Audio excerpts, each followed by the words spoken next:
Hello, good afternoon, welcome back to T3. Today we're doing something a little unorthodox in the fact that we are busy building Brian's production machine into this new case so that he won't have to lug around a behemoth that I've cut holes into to make space for the water cooling. So this is a lot more friendly and can fit that water cooling block in one for one, and we've got a water cooling upgrade for him and a whole bunch of other parts. But anyway, let's start building a PC.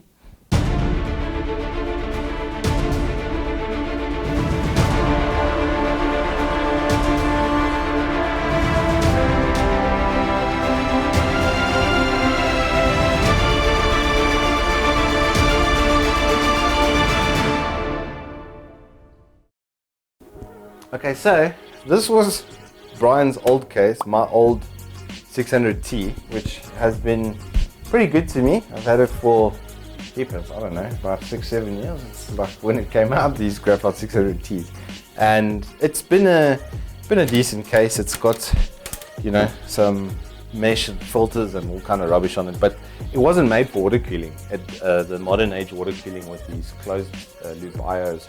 So I actually had to cut holes through the top here, which I'll show you, to be able to fit the water cooling in. Even if we just take off the front panel, you'll see I can't even do a full push-pull on here because there's just not enough space. This is getting in the way, and jeepers, this thing. You weren't joking when you said that this thing's wiring needed to be done. So we'll do a much neater job on this one. Also, your flat's quite dusty. It's winter, I suppose, here in South Africa.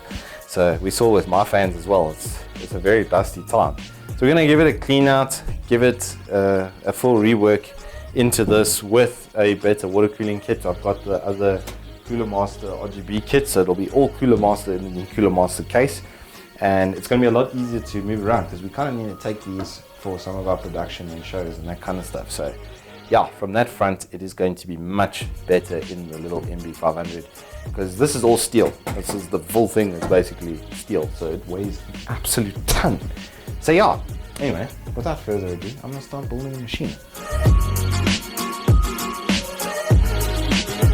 Handy tool to have around when you're busy, little paintbrush. Especially if it's not connected and you don't need to worry about static too much. But there you go, clean graphics.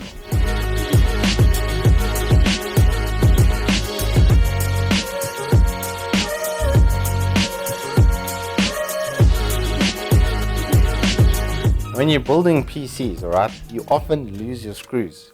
Have a smoker give you their tins. These are the best because then you just put all your screws in here.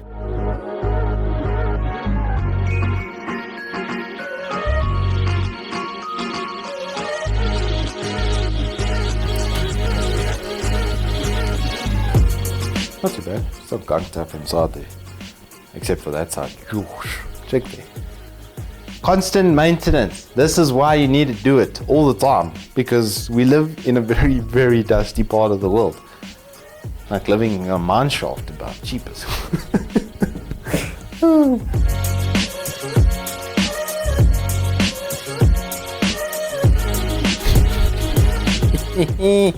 How's this for an RGB strip? Brian didn't like it because it turned his whole house into a disco.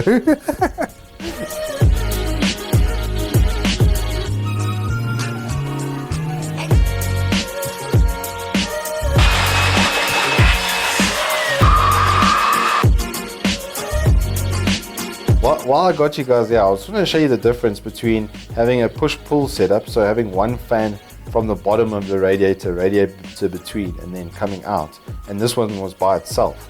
So this one had something feeding it on that side, and look at the difference in the dust. So that's just the difference in the airflow between the two. So push-pull is very, very, very necessary on the water cooling.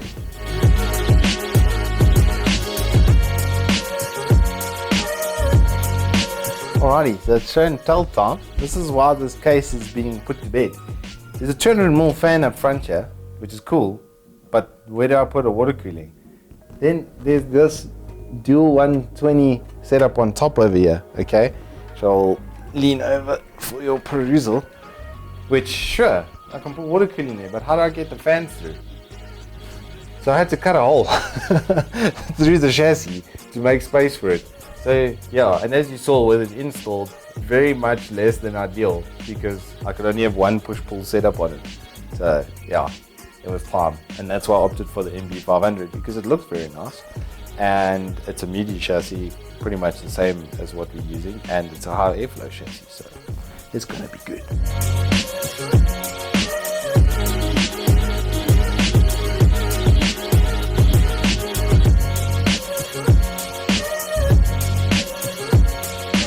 As I'm busy stripping this, I just noticed something a bit interesting. They've put screws on this set here for the top one, but these are just split pins. So as soon as you take these out from this point, you basically can never use them again. So if you are going to be installing water cooling, that's a bit interesting. They've left a nice gap though at the front, so we'll be able to do full push-pull setup in there, no problems. But yeah, that's just, it's a bit bizarre. Coolermaster, why do this? Just give us 4 screws, man. Don't be...